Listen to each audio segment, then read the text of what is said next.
नमस्कार दोस्तों बहुत महत्वपूर्ण इन्फॉर्मेशन दे रहा हूं आपको। एफसीआरए रेगुलेशन अमेंडमेंट रूल 2026 नए आ चुके हैं जो कि 22 जून से अप्लीकेबल है। भाई साहब, जो इंटरनेशनल फंडिंग ले रहे हैं, जो एनजीओ इंटरनेशनल फंडिंग लेना चाहती हैं, जिन एनजीओ ने प्रायर अप्रूवल लगा रखे हैं, प्रायर अप्रूवल ले रखी है, उनके लिए बहुत महत्वपूर्ण इन्फॉर्मेशन है। अदरवाइज अगर आपने ये ध्यान से नहीं सुना तो आपको प्रॉब्लम क्रिएट हो सकती है और मेजर प्रॉब्लम क्रिएट हो सकती है। 22 जून से जो ये रूल आए हैं, मैं आपको बता रहा हूं कि इसमें क्या क्या है, क्या चेंजेस हैं, पुराने में और नए में क्या चेंजेस हैं, एक एक करके मैं आपको इस वीडियो में बताऊंगा सो दैट मैं आपकी हेल्प कर सकूं कि लो के कंप्लायंसेस में क्या क्या चेंजेस हैं। सबसे पहले तो ये है कि एनजीओ के जो अभी तक जो एनजीओ का एफसीआर इंटरनेशनल फंडिंग के लिए एफसीआरए का रजिस्ट्रेशन होता था, उसमें प्रायर अप्रूवल थी, वो परमानेंट रजिस्ट्रेशन था। परमानेंट रजिस्ट्रेशन हुआ तो अब वो रजिस्ट्रेशन काफी नहीं है भैया। रजिस्ट्रेशन है तो आपको उसका पर्पस क्या है, किस स्टेट में वर्किंग करोगे, एक्चुअल एक्टिविटी आपने क्या करी, सारा आपको ये प्रूव करना पड़ेगा। केवल रजिस्ट्रेशन हो गया ये काफी नहीं है। ये रूल 2000 जो 22 जून 2026 से अप्लीकेबल है, उसके लिए ये मैं कंडीशन बता रहा हूं। यानी कि रजिस्ट्रेशन कंपल्सरी नहीं है। आपको किस पे फोकस देना है कि क्या पर्पस है, क्या किस स्टेट में आप वर्किंग करेंगे और किस एक्चुअल एक्टिविटी में क्या कर रहे हैं आप, इस पे आपको फोकस देना है। मैंने कहा किस स्टेट में वर्किंग करेंगे, जब आप एप्लीकेशन फाइल करेंगे तो आपको यह बताना पड़ेगा कि आपका जो फंड आएगा वो किस स्टेट में लगेगा।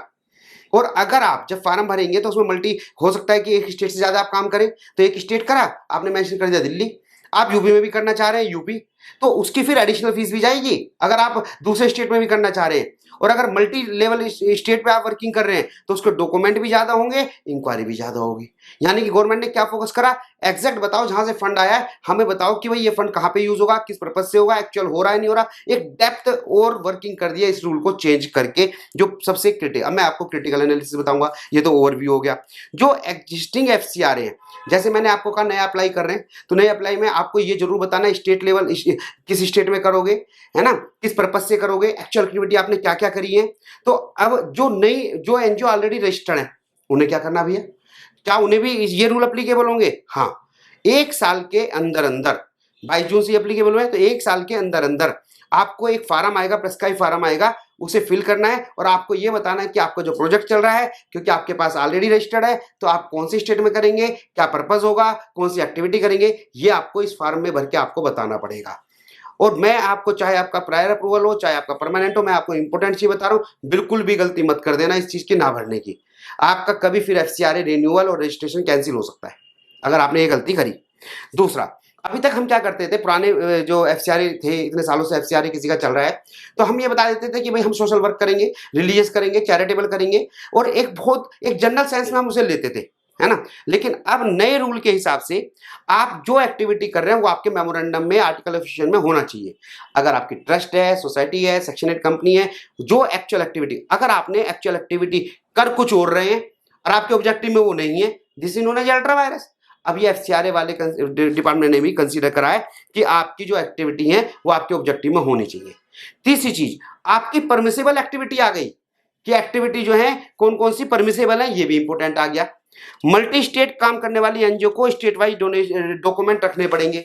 अगर आप, जैसे ऑल इंडिया सोसाइटी होती है, ऑल इंडिया वर्किंग होती है, और अब जब हम एफसीआरए का अप्रूवल लेते हैं तो अलग अलग स्टेट में वर्किंग कर रहे हैं, तो हर स्टेट के प्रॉपर डॉक्यूमेंट रखने पड़ेंगे जो प्रेस्क्राइब डॉक्यूमेंट है। तो नेक्स्ट चेंजेस है एनुअल रिटर्न, इसमें भी मेजर चेंजेस है। पहले क्या होता था, एनुअल रिटर्न जब हम फाइल करते थे ना साल के एंड में, तो सिंपल हमें ये बताना इतना इनकम हुई, इतनी एक्सपेंडिचर हुई फॉरेन फंडिंग की, और ऐसा करके रिपोर्ट हम दे देते थे। अब गवर्नमेंट ने कहा भैया एनुअल रिटर्न के साथ साथ आपको सीए का सर्टिफिकेट तो जाता ही है। काफ़ी सारी एनुअल रिटर्न में यूडीआई नंबर नहीं डाला सीए ने, है ना, तो ये गलती हम आइडेंटिफाई हुई, तो गवर्नमेंट ने ये कंपलसरी किया चेंज करके। और दूसरी चीज़ ये कि एनुअल रिपोर्ट भी साथ में लगेगी। पूरे साल में क्या क्या करा उसकी एक एनुअल रिपोर्ट बनाओ परफेक्ट तरीके से, किस स्टेट में क्या वर्किंग करी है, किस एक्टिविटी में करी है, एक्चुअल करी है नहीं करी है, वो सारी एनुअल रिपोर्ट में आपकी उसकी इन्फॉर्मेशन भी जाएगी। एंड लास्ट पॉइंट इज की फंक्शनरी। अभी तक दोस्तों हम क्या करते थे, जब एप्लीकेशन भरते हैं तो की फंक्शनरी को डिफाइन करते थे। की functionary is the responsible person. अगर उसने कोई गलत इन्फॉर्मेशन दी तो की फंक्शनरी जो है वो रेस्पॉन्सिबल होता था एफसीआरए में। तो की फंक्शनरी अभी क्या, कोई भी ऑफिस बियरर हो गया, गवर्निंग बॉडी का मेंबर हो गया, चीफ फंक्शनरी का मेंबर हो गया, जनरल हम किसी को डालते थे।